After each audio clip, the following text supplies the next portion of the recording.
Hello everyone, welcome to study today. दोस्तों, आज की इस वीडियो में देखेंगे फर्स्ट ईयर के फर्स्ट सेमेस्टर के सब्जेक्ट भूगोल के जो फर्स्ट सेमेस्टर का पेपर है भौतिक भूगोल, ठीक है, जिसका नाम है इंग्लिश में फिजिकल जियोग्राफी। ठीक है, तो भौतिक भूगोल के यूनिट नंबर 8 को आज हम डिस्कस करेंगे। इससे पहले हमने यूनिट 1 को, यूनिट 2, साथ ही साथ सिलेबस और unit 3, unit 4, unit 5, unit 6, unit 7 इन सभी को हमने कंप्लीट एक एक वीडियो में डिस्कस किया है। अगर आपने उन वीडियोस को नहीं देखा है तो इस वीडियो के डिस्क्रिप्शन बॉक्स में जाइए, वहां पर आपको एक प्लेलिस्ट की लिंक मिल जाएगी। आप उस प्लेलिस्ट को जैसे ही ओपन करेंगे सारी वीडियोस बहुत ही व्यवस्थित क्रम में आपको वहां पर देखने को मिल जाएगी। आप उन वीडियोस को भी देख सकते हैं।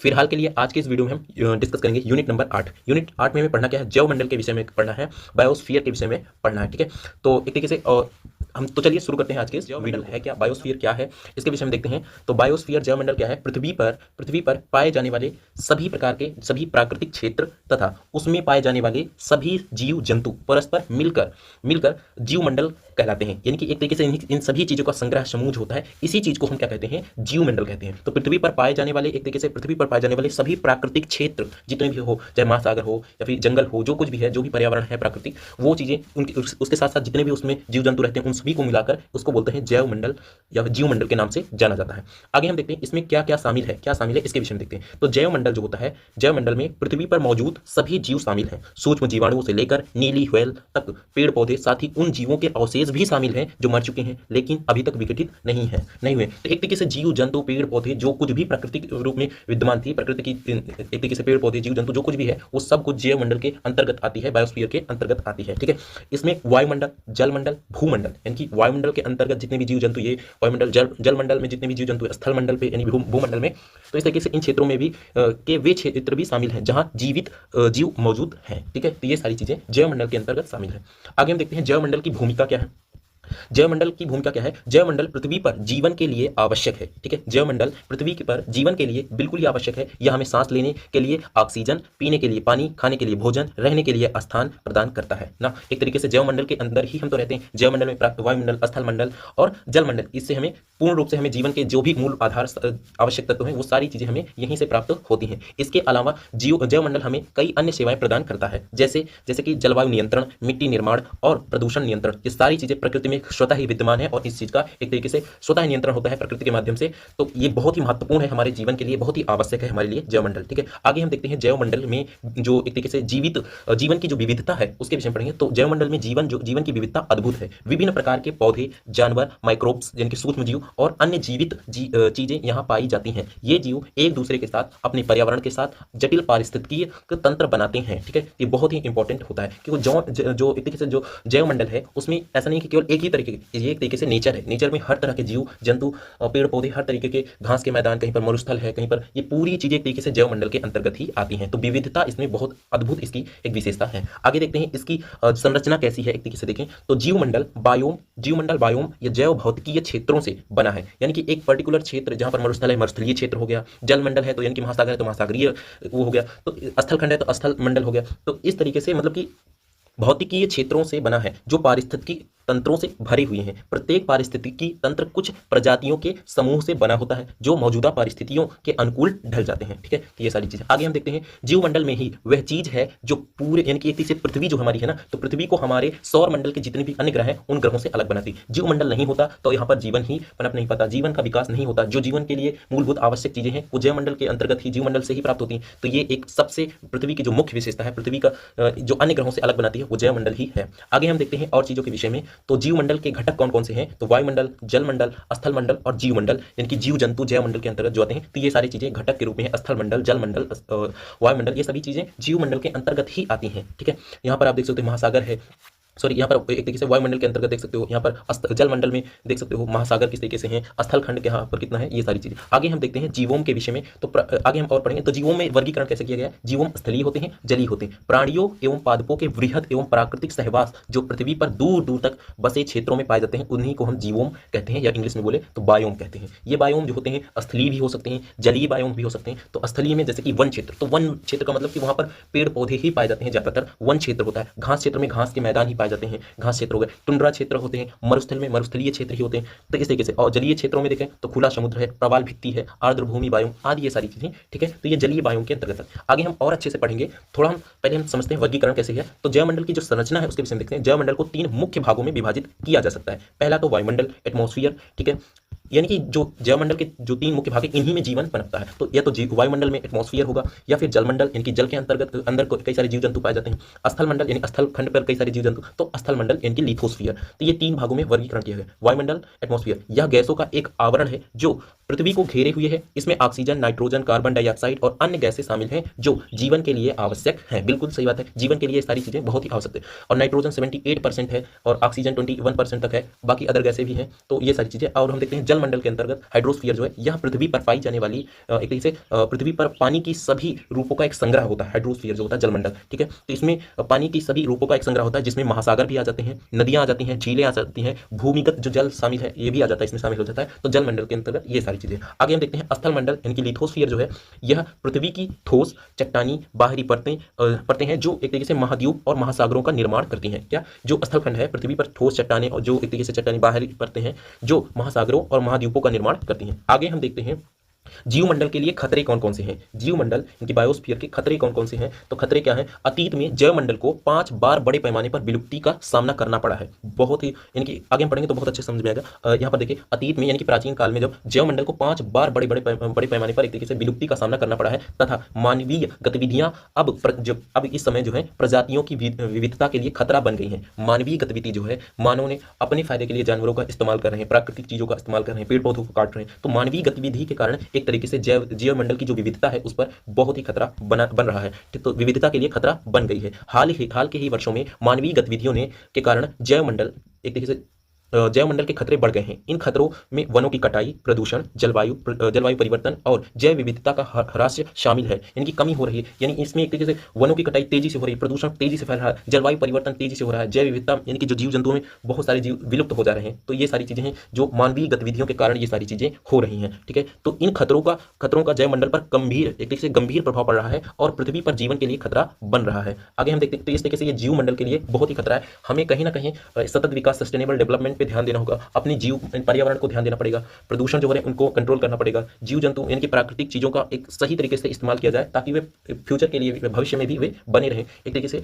तो ये बहुत ही महत्वपूर्ण है। आगे देखते हैं जैवमंडल का वर्गीकरण निम्नलिखित प्रकार से किया जा सकता है। पहला है स्थलीय मंडल, हमने पढ़ा, जिसमें स्थलीय मंडल में हम क्या क्या देख सकते हैं, जैसे कि कहीं पर जंगल होगा यानी कि फॉरेस्ट होगा। तो इस तरीके से कैसे हम वर्गीकरण कर सकते हैं, तो बायोम्स जो होते हैं उसके आधार पर। तो यहाँ पर हम देखते हैं स्थलीय मंडल जो है, इसमें हम देखते हैं तो सबसे पहले जंगल है, यानी कि वन जो होते हैं जंगल पाए जाएंगे स्थल खंड पे जंगल। तो जंगल कहाँ पर, उष्णकटिबंधीय वर्षावन क्षेत्र जो होते हैं, वर्षावन, ये शीतोष्ण वर्षावन, पर्णपाती वन पाए जाते हैं, शंकु वृक्ष वन। अभी हम इसको डिटेल्स में भी पढ़ेंगे, तो आपको हम शॉर्ट्स में पहले बता रहे हैं कौन कौन से क्षेत्र कहाँ पर किस तरीके के वन होते हैं। ताइगा जो होता है, टुंड्रा प्रदेश जो होते हैं वहाँ पर वन पाए जाते हैं। तो वन जो है उष्णकटिबंधीय वर्षावन जो होते हैं यहाँ पर होते हैं, शीतोष्ण वर्षावन होते हैं, पर्णपाती वन होते हैं, शंकु वृक्ष वन होते हैं, और ताइगा और टुंड्रा ये सारे वृक्ष फॉरेस्ट के यहाँ पर पाए जाते हैं। यहाँ पर एक तरीके से इन पौधों का आगे हम इनके विषय में डिटेल्स पढ़ेंगे। तो घास के मैदान, और हम देख सकते हैं कि स्थल खंड पे हम घास भी देख सकते हैं, ग्रासलैंड जो है उनके विषय में भी कहीं कहीं क्षेत्रों पर ग्रासलैंड्स भी होते हैं, घास के मैदान भी होते हैं। तो उसमें उष्णकटिबंधीय घास भूमि होती है, ठीक है, शीतोष्ण घास भूमि होती है, स्टेपी प्रेरी। तो ये सारे जो घास के मैदान है, स्टेपी प्रेरी ये घास के मैदान है। तो इसके विषय में आगे पढ़ेंगे। तो यहाँ पर हम देख रहे हैं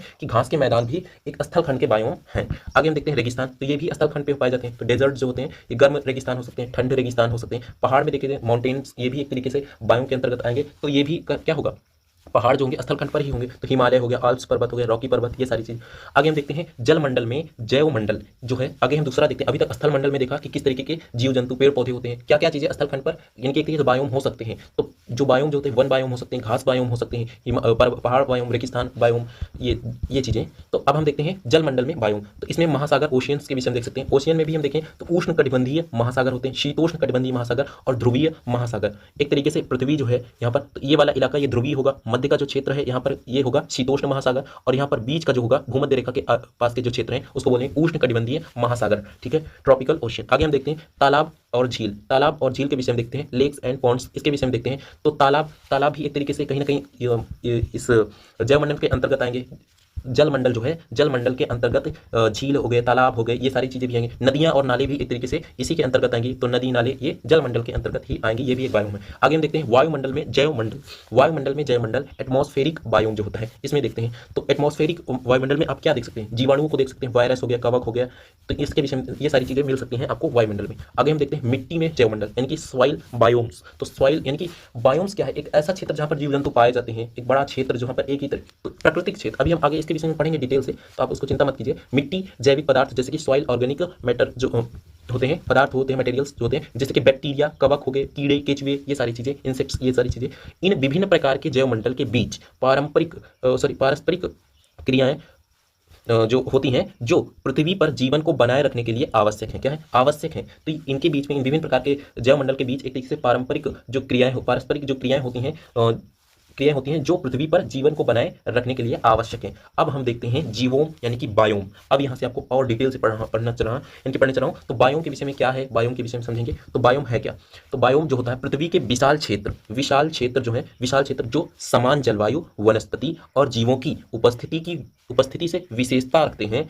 ये क्षेत्र इतने बड़े होते हैं कि उनमें रहने वाले जीव और पौधे समान अनुकूलित विकसित कर लेते हैं। ठीक है, समान अनुकूलन विकसित कर लेते हैं। एक बार पुनः देखते हैं। तो जो जीवोम यानी कि बायोम क्या है? पृथ्वी के विशाल क्षेत्र हैं। एक तरीके से जीवों जो होते हैं पृथ्वी के विशाल क्षेत्र हैं जो समान जलवायु, वनस्पति, जीवों की उपस्थिति से विशेषता रखते हैं। ठीक है, वहां पर मौजूद होते हैं ये सारी चीजें उन क्षेत्रों में। ये क्षेत्र इतने बड़े होते हैं कि उनमें रहने वाले जीव और जंतु और पौधे समान अनुकूलन विकसित कर लेते हैं। जैसे कि आप देख सकते हो रेन फॉरेस्ट है, तो यहाँ पर इस तरीके के एक बायोम है। यहाँ पर फॉरेस्ट, टैगा फॉरेस्ट, डेजर्ट हो गया, ग्रासलैंड्स हो गया, शवाना हो गया, तो ये सारी चीज़ें आप देख सकते हो। मरीन हो गया और फ्रेश वाटर, यहाँ पर एक तरीके से ये बायोम है। इन क्षेत्रों में जीव जंतु इनकी उसका एक तरीके से अनुकूलन, एक तरीके से उसी तरीके का क्षेत्र हो जाए। जहाँ पर मरुस्थल है तो मरुस्थलीय क्षेत्र ही हो, तो वो एक तरीके का बायोम हो गया। जहाँ पर बर्फ पड़ते हैं तो टुंड्रा जैसे प्रदेश है, तो यहाँ पर इसी तरीके का बायोम होगा।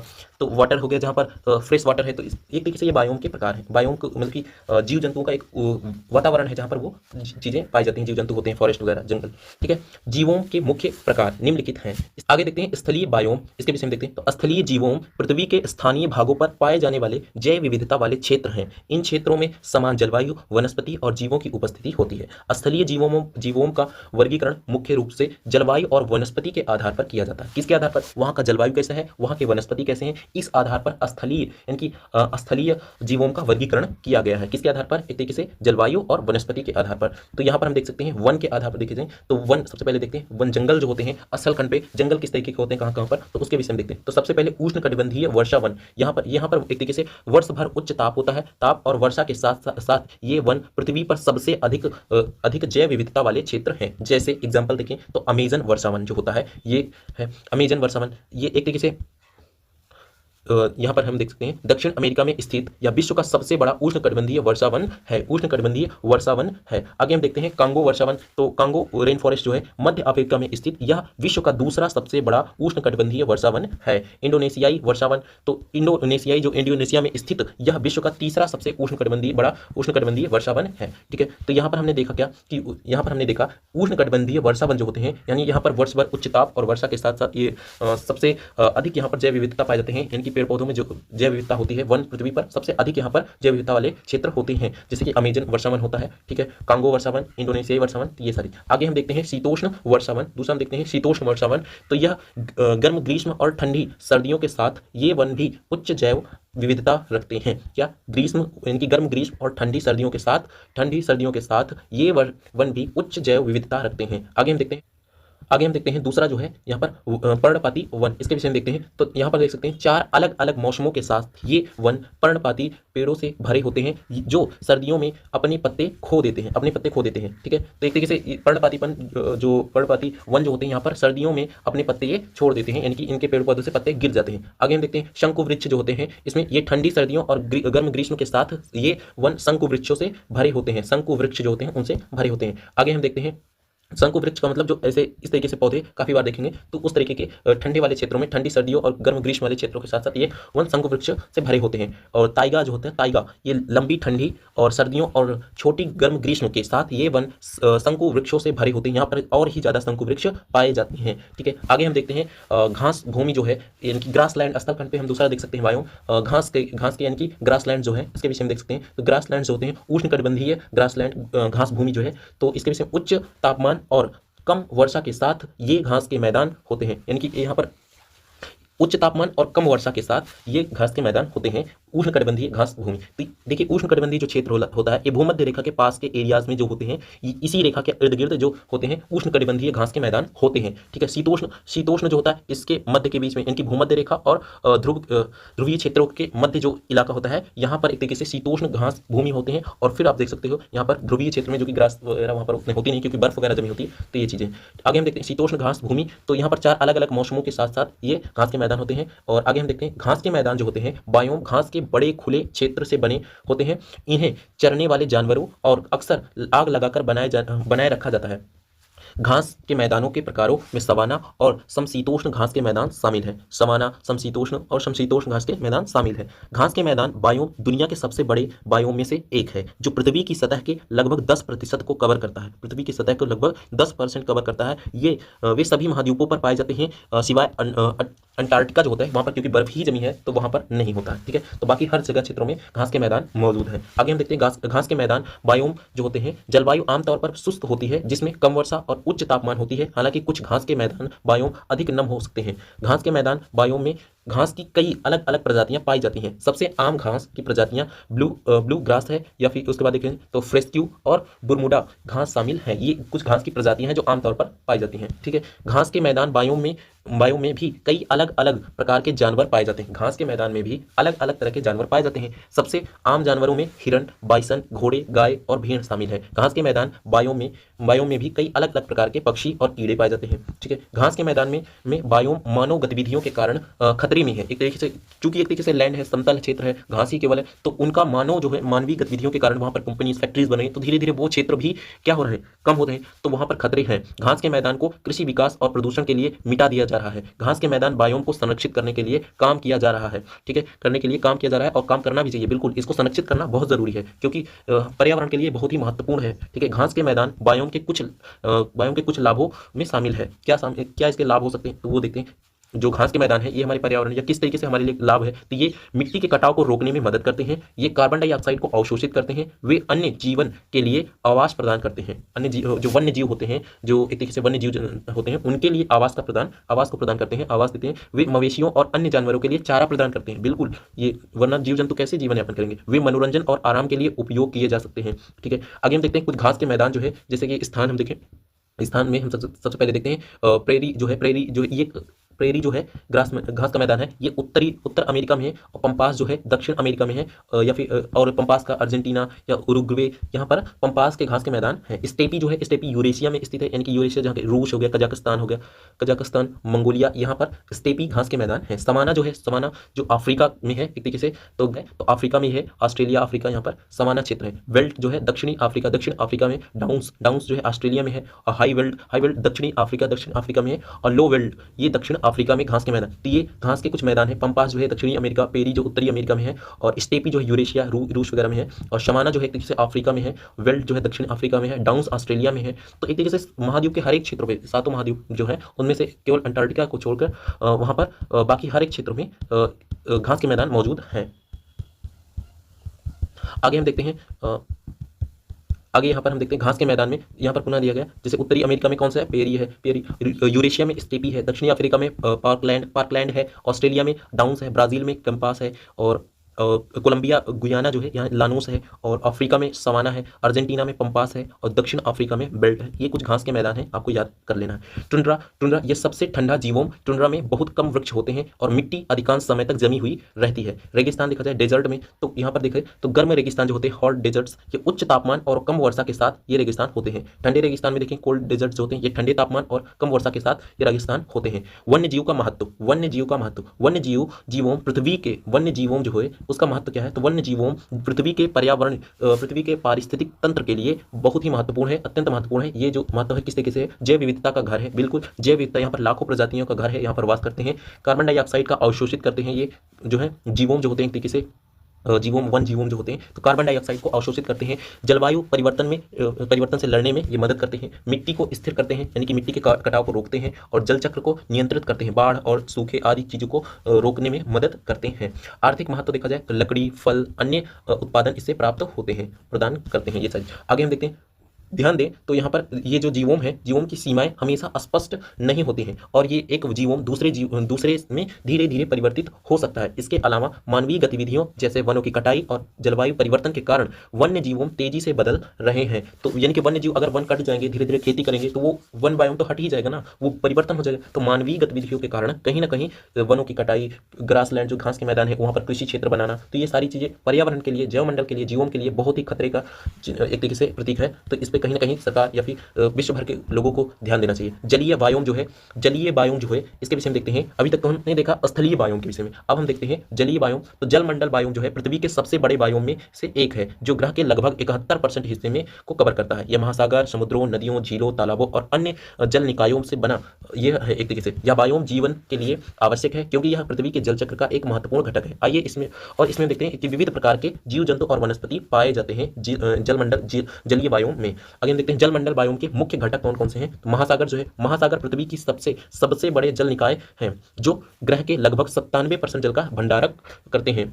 महासागर जो है पृथ्वी का सबसे बड़ा जल निकाय है जो ग्रह के लगभग 97% जल का भंडारण करते हैं। ये वे विभिन्न गहराइयों के साथ विशाल जल क्षेत्र हैं जो पृथ्वी के जलवायु को नियंत्रित करती है और विभिन्न प्रकार के जीव जंतुओं का घर है। ठीक है, यहाँ पर कई सारे जीव जंतु समुद्र के अंदर पाए जाते हैं। समुद्र में देखते हैं तो समुद्र महासागरों के छोटे भाग हैं जो भूमि से घिरे होते हैं। वे एक तरीके से वे भी विभिन्न गहराइयों के साथ जल क्षेत्र हैं और विभिन्न प्रकार के जीव जंतुओं का घर है। वहाँ पे कई तरीके के जीव जंतु पाए जाते हैं, कई सारी मछलियाँ होती हैं, कई सारे तरीके के जीव जंतु वहां पर भी पाए जाते हैं जो जल के जीव जंतु हैं। आगे हम देखते हैं नदियां। तो नदियों में क्या होता है कि नदियां भूमि पर बहने वाली प्राकृतिक जल प्रवाह हैं जो आमतौर पर महासागरों, समुद्रों और झीलों से बहकर समाप्त हो जाती हैं, यानी कि उसमें समुद्रों या महासागरों में जाकर मिल जाती हैं। ठीक है, वे जल का परिवहन करते हैं और विभिन्न प्रकार के जीव जंतुओं का घर है। झील है, तालाब है। ठीक है, तो ये एक तरीके से कहीं ना कहीं जलीय बायोम के अंतर्गत ये सारी चीजें आती हैं। इसमें कहीं ना कहीं जीव जंतु पाए जाते हैं, रहते हैं, अपना जीवन यापन करते हैं जीव जंतु। इसमें जैसे समुद्र हो गया, महासागर हो गया, तो इसमें कितने सारे जीव जंतु, व्हेल हो गया और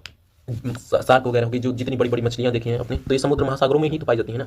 तो ये सारी चीजें। आगे हम देखते हैं जलमंडल बायोम के विशेषताएं क्या है। विविधता, बिल्कुल इसकी विशेषता है जलमंडल बायोम में विभिन्न प्रकार के जीव जंतु और वनस्पति पाए जाते हैं, जिसमें मछली हो गया, समुद्र हो गया, स्तनधारी समुद्री कछुए हो गए, समुद्री पक्षी हो गए, शैवाल हो गए, समुद्री घास हो गए आदि। ये सारी चीजें इसकी मुख्य विशेषताएं हैं और ये समुद्रों में पाई जाती हैं। आगे देखते हैं आवास में देखें तो जलमंडल बायोम विभिन्न प्रकार के आवास प्रदान करते हैं, जैसे कि उथले जल, गहरे जल, समुद्री तल और समुद्री तट आदि ये क्षेत्रों में जीव जंतु आवास करते हैं। पोषण चक्र, जलमंडल बायोम में एक जटिल पोषण चक्र होता है जिसमें उत्पादक जैसे कि तरीके से शैवाल है, उपभोक्ता जैसे कि मछली और अपघटक जैसे कि बैक्टीरिया शामिल होते हैं। तो ये तरीके से पूरा जल चक्र में, जल में ही पोषण चक्र का शामिल है। पोषण चक्र। जलवायु नियंत्रण देखें तो जलमंडल बायोम पृथ्वी की जलवायु को नियंत्रित करते हैं। एक तरीके से जो जलवायु नियंत्रण है, जलमंडल बायोम में पृथ्वी की जलवायु को नियंत्रित करने में महत्वपूर्ण भूमिका निभाता है। महासागर पृथ्वी के तापमान को स्थिर रखने में मदद करते हैं और जलवायु पैटर्न को प्रभावित करते हैं। बिल्कुल पुनः देख लेते हैं एक बार। जलवायु नियंत्रण, तो कैसे नियंत्रण? जलमंडल बायोम पृथ्वी की जो जलवायु को नियंत्रित करने में महत्वपूर्ण भूमिका निभाते हैं। महासागर पृथ्वी के तापमान को स्थिर रखने में मदद करता है, जो महासागर है स्थिर, उसको तापमान को स्थिर रखता है और जलवायु पैटर्न को प्रभावित करता है। आगे हम देखते हैं अगला जो पॉइंट है जलमंडल बायोम के महत्व क्या है इसका जलमंडल बायोम का? तो जीवन का आधार है। बिल्कुल, जलमंडल बायोम जो पृथ्वी है ना, तो पृथ्वी पर जीवन के लिए आवश्यक है क्योंकि यह जल का भंडारण करता है, जल चक्र का एक महत्वपूर्ण घटक है और विभिन्न प्रकार के जीव जंतुओं का घर है। आर्थिक महत्व देखा जाए तो जलमंडल बायोम आर्थिक गतिविधियों के लिए महत्वपूर्ण है। मछली पकड़ना, समुद्री परिवहन, तेल और जो गैस उत्पादन, पर्यावरण आदि जलमंडल बायोम से जुड़े महत्वपूर्ण आर्थिक गतिविधियां हैं जो मानवीय गतिविधियों के लिए महत्वपूर्ण है। साथ ही साथ जीव जंतु, समुद्री जीव जंतु, ये मतलब कि इन चीजों का आर्थिक फायदा लिया जाता है मानवों के द्वारा। संसाधन जो है, संस्कृति, ये सारी चीजें। आगे हम देखते हैं जलमंडल बायोम पृथ्वी के सबसे महत्वपूर्ण बायोम में से एक है जो जीवन के लिए आवश्यक है और विभिन्न प्रकार के जीव जंतु और वनस्पति का घर है। यह बायोम मानव आर्थिक गतिविधियों और संस्कृति के लिए महत्वपूर्ण है। ठीक है, महत्वपूर्ण है जीवन। आगे हम देखते हैं जीवों के वर्गीकरण के आधार पर। तो इस तरीके से मतलब कि हमने देखा जलमंडल जो है कितना महत्वपूर्ण है। जलमंडल बायोम पृथ्वी के सबसे महत्वपूर्ण बायोम में से एक है जो जीवन के लिए आवश्यक है, विभिन्न प्रकार के जीव जंतु वनस्पति का घर है। यह बायोम मानव आर्थिक गतिविधियों और संस्कृतियों के लिए महत्वपूर्ण है। जीवों के वर्गीकरण के आधार पर निम्नलिखित कारक हैं उनकी महत्वपूर्ण देखते हैं। कारक भी महत्वपूर्ण है, जैसे कि तापमान जो है ये जीवों के लिए कितना इंपॉर्टेंट है, बायोम जो होते हैं उनके लिए कितना महत्वपूर्ण है। तो तापमान के विषय में देखते हैं। टेम्परेचर क्या होता है? तो जीवों का वितरण तापमान के आधार पर होता है। किस तरीके के जीवों होंगे तो एक तरीके से ये तापमान पर आधारित होता है। उष्णकटिबंधीय जीवों उच्च तापमान के साथ होते हैं, जबकि ध्रुवीय जीवों निम्न तापमान के साथ होते हैं। बिल्कुल। आगे देखते हैं वर्षा।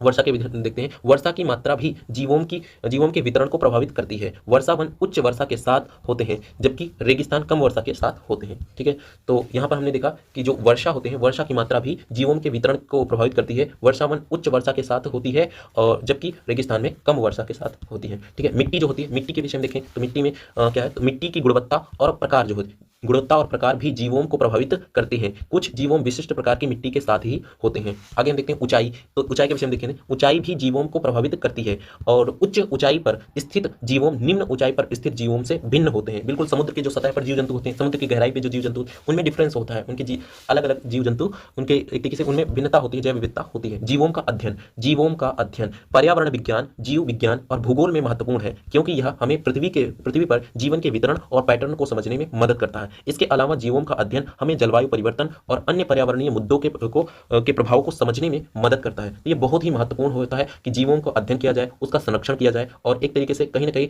आम नागरिक को भी इस चीज के विषय में पता होना चाहिए कि वो क्या कर रहा है, किस तरीके से पर्यावरण को नुकसान पहुंचा रहा है, तो वो भी एक तरीके से योगदान दे पाए संरक्षण में। तो जीवों जीवों का अध्ययन पर्यावरण विज्ञान, जीव विज्ञान, भूगोल में एक महत्वपूर्ण है, क्योंकि यह हमें पृथ्वी पर जीवन के वितरण और पैटर्न को समझने में मदद करता है। इसके अलावा जीवों का अध्ययन हमें जलवायु परिवर्तन और अन्य पर्यावरणीय मुद्दों के प्रभावों को समझने में मदद करता है। ठीक है, आगे हम देखते हैं। तो इस तरीके से हमने देखा जीवों के विषय में कंप्लीट डिस्कस किया। जीवों यहाँ पर आप देख सकते हो रेन फॉरेस्ट वगैरह, ये जो बायोम्स होते हैं, ग्रासलैंड, समाना वगैरह, फ्रेश वाटर, ये सारी चीज यहाँ पर biomes in the world, biome जो है ऑफ द वर्ल्ड, यानी कि विश्व भर के जो बायोम है आप देख सकते हो। टुंड्रा जो है, यानी कि यहाँ का जो नीला रंग से यहाँ पर दर्शाया गया है, ये जो ठंडे इलाके वाले हैं। उसके बाद मरीन यानी कि सॉल्ट वाटर जो होता है, यहाँ पर आप देख सकते हैं इससे दर्शाया गया है।